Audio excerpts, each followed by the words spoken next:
चित चेत चित्रकूट जानो। चित्रकूट की पवित्र तनुस्थली है।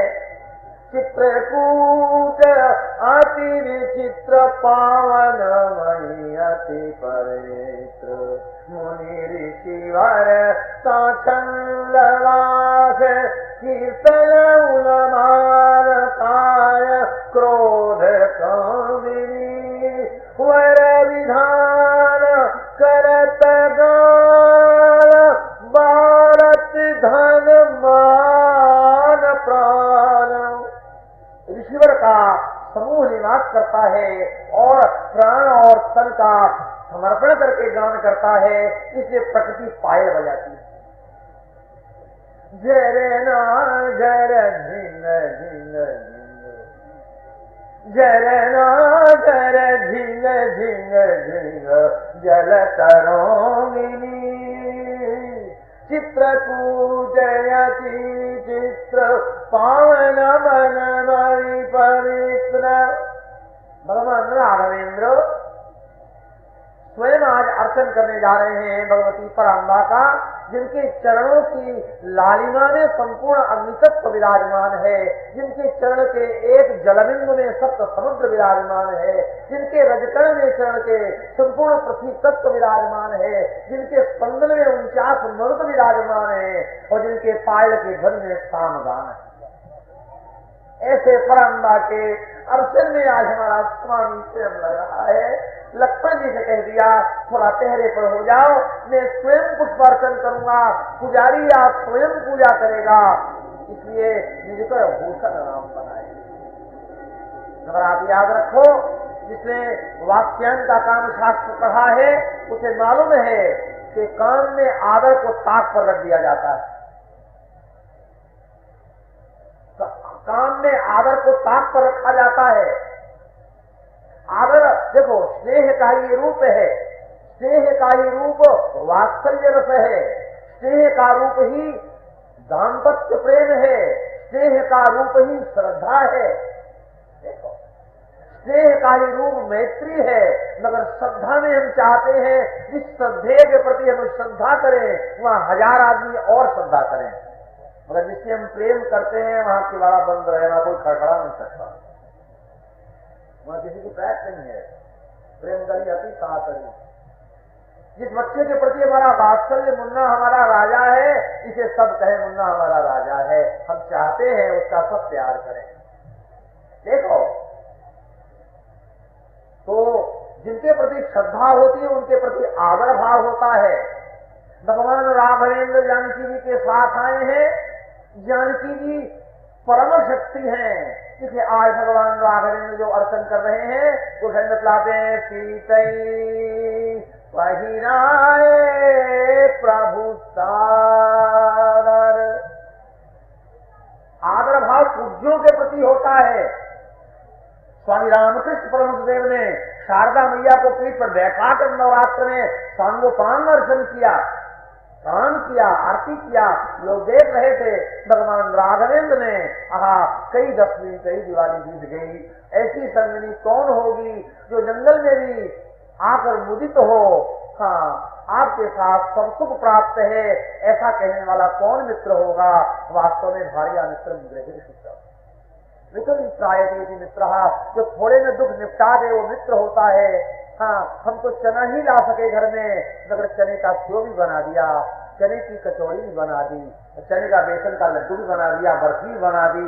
हमारे फूटे किस्मत में चने ही लिखा था, मगर मित्र ने 4 पदार्थ रख के पंखा जलना शुरू किया तो जी हरा हो गया। तो हमारे मित्र, ऐसे मित्र के प्रति कितना कृतज्ञ भाव है। 10वीं दिवाली पर भी सांस लंबा नहीं लिया, कोई व्यंग नहीं किया।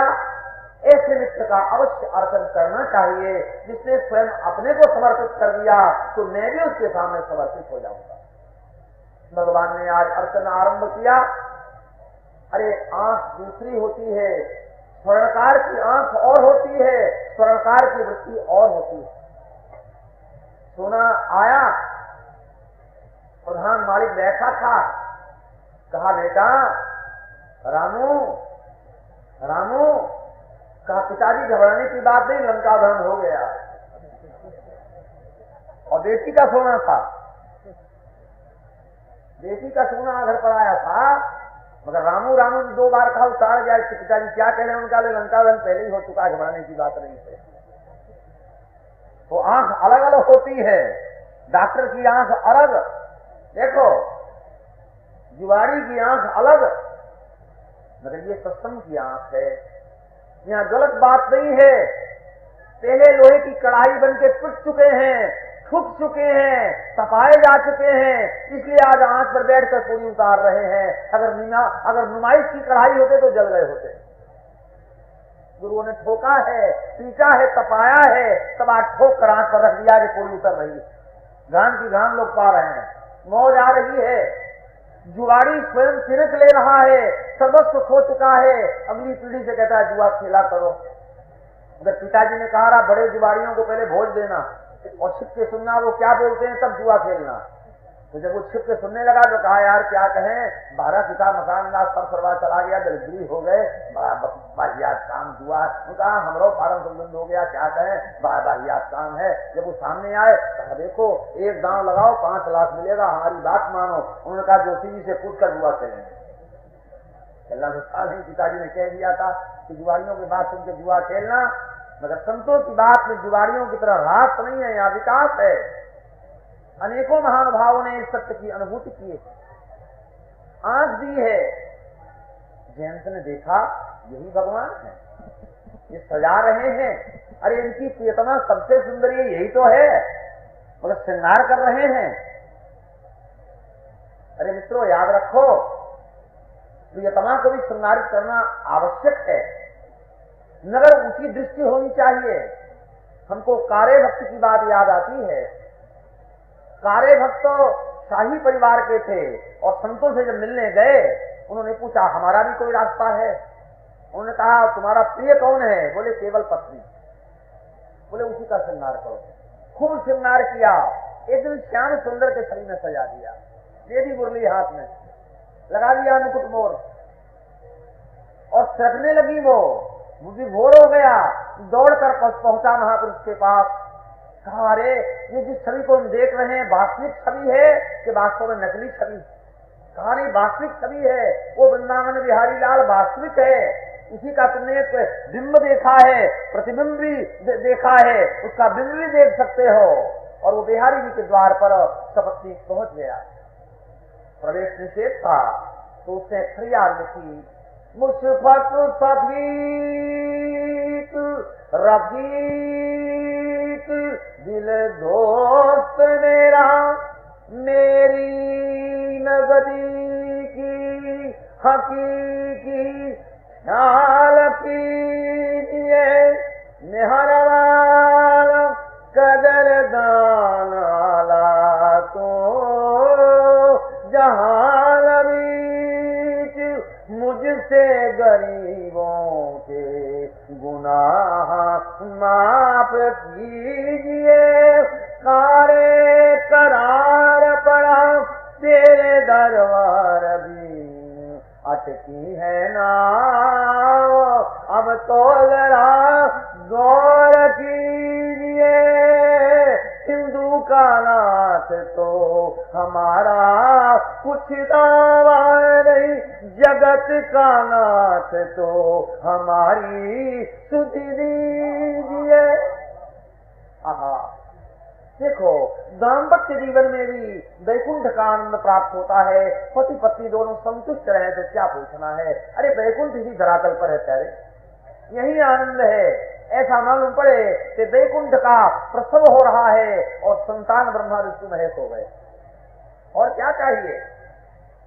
जयंत बेचारा अल्हड़ नहीं समझ पाया, कुछ असंग से और कुछ अभिमान भी होता है। अरे अमृत घट हमारे यहाँ भरा है, क्या बात है, क्या समझते हो, बृहस्पति हमारे हुक्म पर चलते हैं।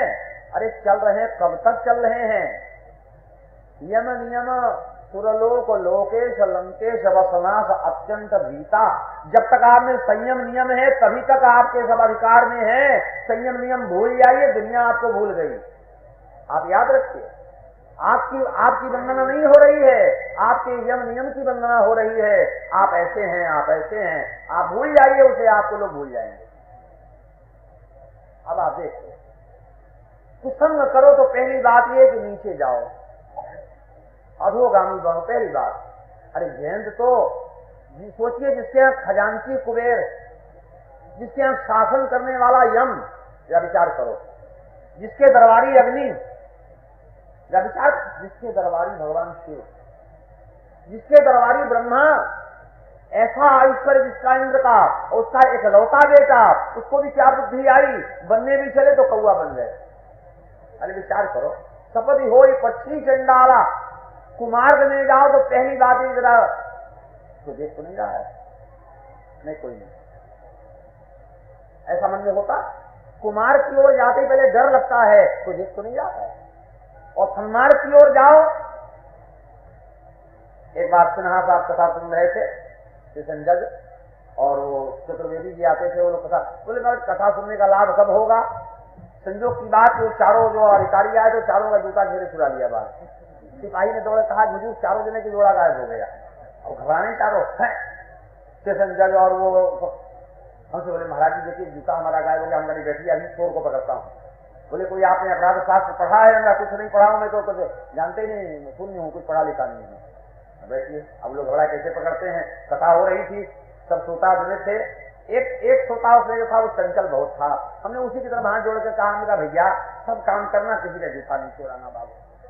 और इतना कहते वो फट भागा बाहर, और पुलिस तो सही बाहर, उन्होंने थाना उसको, दो चार से पूजा पाठ भी किया, भीतर लाए। कहो भैया, इन लोगों का जूता आपने चारों जोड़ी उठा लिया है। इतना वो घबरा गया था, बोला जी हाँ। तो भैया कितने का बेचा? बोला 5-5 रुपए में। 100 रुपए का जूता उन लोगों का, और तुरंत आ भी गया, सिपाही लोग तुरंत ले आए। हमने उनसे पूछा सिन्हा साहब से, हमका जूता चुराए तो इसी जन्म में लाभ खाए, और कथा सुने तो उसको कौन जन्म में लाभ करे? महाराज जी ये क्या मतलब हुआ? हमका जो जूता चुरा रहा था उसको फल मिला तुरंत घबराहट में, और आप कथा सुन रहे थे तो आपको शांति मिली। तो कथा का प्रत्यक्ष फल है कि परोक्ष? कहानी प्रत्यक्ष। तो कथा का प्रत्यक्ष फल शांति है। अगर जीवन में एक क्षण भी शांति मिल गई तो समझ लो कथा का फल है। आप जैसे बैठे हैं ऐसे बैठ नहीं सकते कभी। ये कथा का फल है कि आप शांत बैठे हैं। अब कौआ बने तो काम भी निकृष्ट करना है, जांचना है राम जी को, और बल दिखाने लगे जानकी जी को। मनुष्य की इज्जत जो है वो नारी होती है। आप याद रखो, आपकी प्रतिष्ठा आप नहीं है, आपकी प्रतिष्ठा आपका धन नहीं है, आपकी प्रतिष्ठा आपकी नारी है। आप कहीं बाहर जाओ आप, और जाके अगर कहीं किराए पर जमीन लेना चाहो, कोई गृहस्थ महल में, अच्छा तो जमीन तो खाली है वैसे, आप वैसे तो मैं अकेले ही हूँ, कहने अजय होटल में काफी अच्छी जमीन है, वहां आप चले जाए, बड़ा सुविधा होगा। अगर श्रीमती होती तो तुरंत स्थान मिल जाता। अकेले आप आए हैं तो जाइए अजय होटल में रहिए, यहाँ आपके लिए स्थान नहीं है। और सपत्नी का है तो आप सागर है। देखो, पत्नी जो है मनुष्य की प्रतिष्ठा है। ये गुरु नानक की वाणी है दूसरे साईं के प्रति कि पत्नी जो है इज्जत है, और पैसा जो है गुजरान है। गुरु नानक ने कहा पैसा पास रहे तो गुजरान बना रहता है, बेइज्जती नहीं होती। ये भी एक इज्जत ही। और जानकी जी ने चलते समय रामचंद्र जी के सामने 2 बात कही थी। पत्नी 2 बात पति से चाहती है, एक तो पति के सौंदर्य को देखकर मुग्ध होती है, और एक बल को देख के गर्व करती है। प्रभु संग को मोहि चितवनिहारा, सिंह बदुई जिनि सत कसियारा, छिन छिन प्रभु पद कमल बिलोकी, रैयो मुदित दिवस जिमि कोकी। दोनों बात प्राप्त थी। रामचंद्र जी में सौंदर्य, माधुर्य, सौगंध, सौरस्त्री भी था, और बल भी परिपूर्ण था, और उनके सामने इतना बड़ा दुष्टा। सीता चरण चोच हाथी भागा, मूढ़ पहली डिग्री मिल गई। हमारे यहाँ जितने विश्वविद्यालय हैं, सभी विश्वविद्यालयों के श्रोमणी कुलपति भगवान शंकर हैं। वहां दीक्षांत समारोह में देखो, वहां दीक्षांत समारोह में पहले शिक्षा दी जाती है, बाद में परीक्षा ली जाती है, और अंतिम में दीक्षांत समारोह अंतिम में होता है। जब हाथी के दांत बाहर निकल गए तब का भीतर ले जाओ। मातृ देवो भव पितृ देवो भव का माँ बाप सब गधे हैं और गुरु जी जो आप सामने बैठे महादेवकूफ है। दीक्षांत समारोह होता है, कहा मातृ देवो हो तो पैर कटी फटाफट करते हैं, कहा भव मूर्ख भव। और गुरु जी को ऐसा कहा जाता है और क्या कहा जाए कि मूर्खराम हमको मातृ देवो भव पितृ देवो हो समझा रहे हो, लंच लो, पहले क्यों नहीं समझाया? लड़की ने जब जरा सी चोरी करी तो माँ ने खातिर कर दिया, और डाकू अगर फांसी पड़ गई तो अब क्या हो? पहले तो कहा हमारा मुन्ना बड़ा अच्छा है, रोज बाइक कोप जाता है और जाके वहां रोज होटल में खाता पीता है, और जब वहां से आके पी के आने लगा तो कहा बड़ी गड़बड़ी हो गई। अब क्या होगा? तो पहले क्यों नहीं रोका था? थोड़ा सा भी दोष बड़ा खराबी कर देता है। घड़े में अगर जरा सा भी छिद्र होगा तो पानी बह जाएगा, जीवन में जरा भी दोष होगा तो वो अपार हो जाएगा। आप याद रखो, नष्ट हो जाएगा जीवन, इसलिए जरा भी दोष जीवन में न रहना चाहिए। यही सत्संग का महत्व है, जरा भी दोष न रहे। क्या कोई बात नहीं, जरा सी खांसी आ रही, इससे क्या होता है? अब याद रखो, उससे क्षय हो जाएगा। दोष को दूर करने की क्षमता संतों में होती है। तो राजकुमार राजा साहब का इकलौता पुत्र, दही खाने का बड़ा व्यसन, और दही 20 टाइम पीने और खाने से क्षय हो गया। राजा साहब घबराए, लोगों को बहुत भेजा, समझाया, महाराज मना करो, दही न खाए, जो जाए उससे लड़े। एक संत गए,